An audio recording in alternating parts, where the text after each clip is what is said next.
Good afternoon, Bobcats. Mr. Flato here. Welcome back to another great week at the Helena Middle School. On this week's B.O.B Lesson, going to dive into the smartest investment, which is making an investment in yourselves. I'm going to give a brief synopsis on what investment is in terms of monetary terms, in terms of money, putting money off so that it grows and you get more when you are older, maybe retirement age. And what I'm really talking about today is delayed gratification. This was a B.O.B lesson that was inspired by a psychologist from Stanford University in the 1960s that did the famous marshmallow experiment, where he put 4-year-olds in a room and said, here's a marshmallow. If you can wait and not eat it, I will give you another one later. And the video is actually really funny. If you ever get a chance, go YouTube that. Some kids are able to delay gratification of having the marshmallow right now and got to. Some of them would lick them. Some of them would take little bites.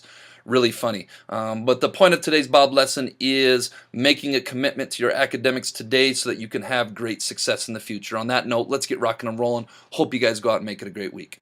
All right, as I mentioned, this week's B.O.B lesson is going to be titled The Smartest Investment. But first, let's be our best at HMS this week. Let's be safe, let's be responsible, let's be respectful, and let's be a learner.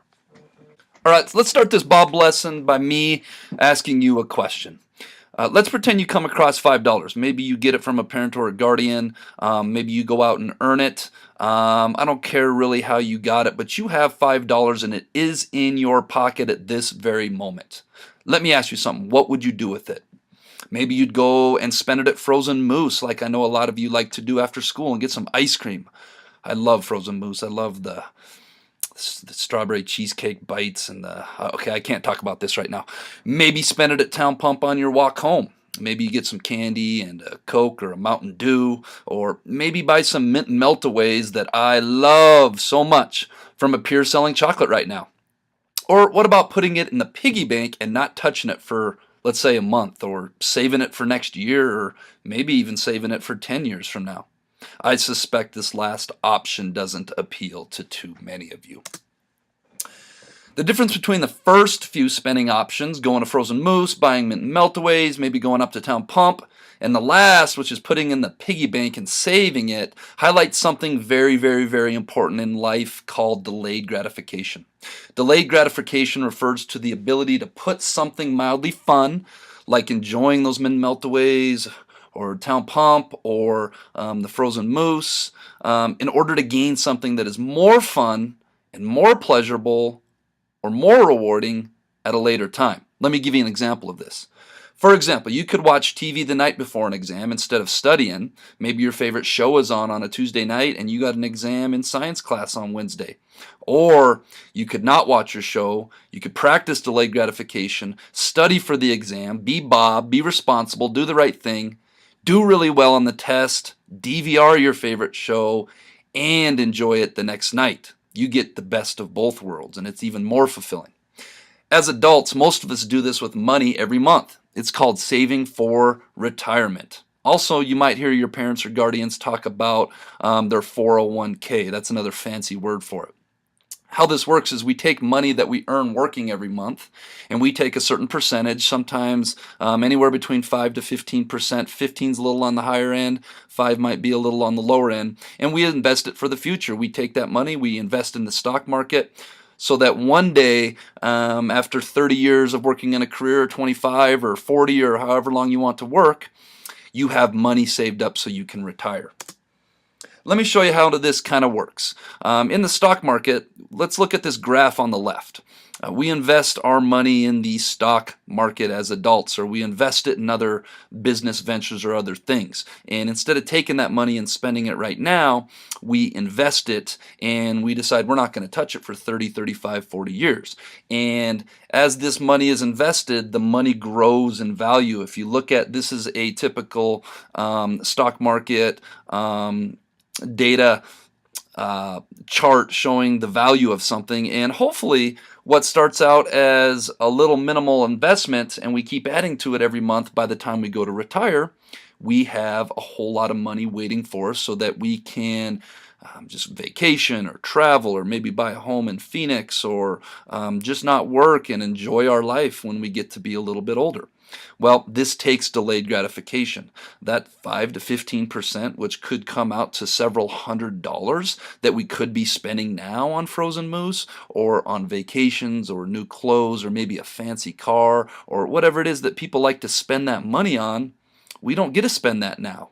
We practice delayed gratification so that in time that money is worth a whole lot more.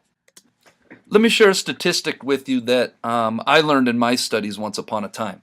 Let's say that you put yourself in that position where you're 18, 20, 25, and you're working your first job.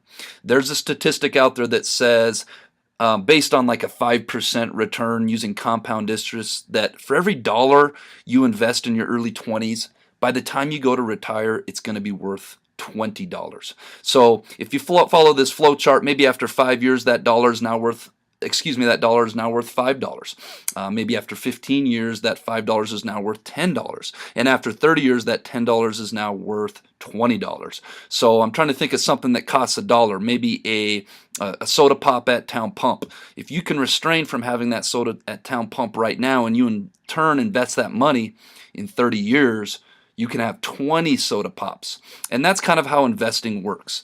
Now, what does this have to do with you guys? I know that you guys aren't investing money right now. I get that you guys are a little ways away from being in the real world, but I wanted to give you an example of how this may look for you, because I wanted to show you that as adults, this is what we do, many of us do, and as kids in middle school, there's a different kind of investment I want to talk about today. So let me ask you a second question. Which would you rather have? If I told you you could have 5 to 7 years of happiness or 60 years of happiness, which would you choose?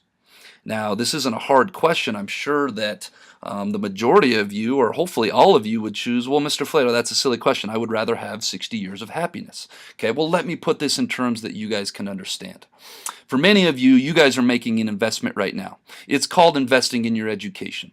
It's called coming to school every day and working hard. And for many of you, 6th graders through 8th graders, you only have 5 to 7 more years of this to go. And if you put in the time now and you buckle down and you invest in coming to school when you don't feel your best, working hard when you would rather be playing video games or hanging out with your friends at night, buckling down, putting in the time now, investing your time and your energy into your academics and your gaining of knowledge right now, that's going to set you up very nice for the next 60 years of your life. And that 60 years of your life may start when you're 18, it may start when you're 22, it may start when you're 25. It's going to start one of those years, and you're going to be faced with the reality that now I am an adult living in the real world. Some of you are wasting these years right now. Some of you aren't doing your homework. You're showing up to school, maybe getting asked to leave class if you're not being Bob. And I know that as a 11 through 14-year-old, it's probably fun. It's probably more fun to go hanging out with your friends and not doing your homework. And maybe these next 5 to 7 years, that's what you want life to be. But you can't have both. You can't have not doing homework, not being Bob for these next 5 to 7 years, being lazy, and then have a great 60 years after that, because you're probably not going to have a great 60 years after that when the real world kicks in. For many of you that show up every day and you are Bob and you're doing the right thing, you're working hard, you're studying hard, you're being respectful, you're being responsible, you're being safe, and you're being a learner, this 5 to 7 year investment, and maybe for some of you another 2, another 4, another 6 years after that, is going to pay off in huge investment dividends. So something to think about right now. That leads us to this week's quote of the week, another one by Warren Buffett, and this is kind of where I got the title of this B.O.B lesson. The best investment you can make is in yourself. Something to think about when you come to school every day. When you're working hard and you're being Bob, you are investing in yourself, because you're investing in putting yourself in a great situation for your future. That brings us to this week's Jellybean Question of the Week winners, who are Nevaeh Breer Ford, Belena One Spot Danforth, Natalie Baez Cruz, Nick Benson, and Kaylee Mix. Come see me after school for some jelly beans. The answer to last week's Jellybean Question of the Week was a map. This week's Jellybean Question of the Week is, what goes through a door but never goes in and never comes out of the door? If you think you know, submit your answer to the Bob Box no later than Friday. All right, Bobcats, let's go out and make it a great week at the Helena Middle School.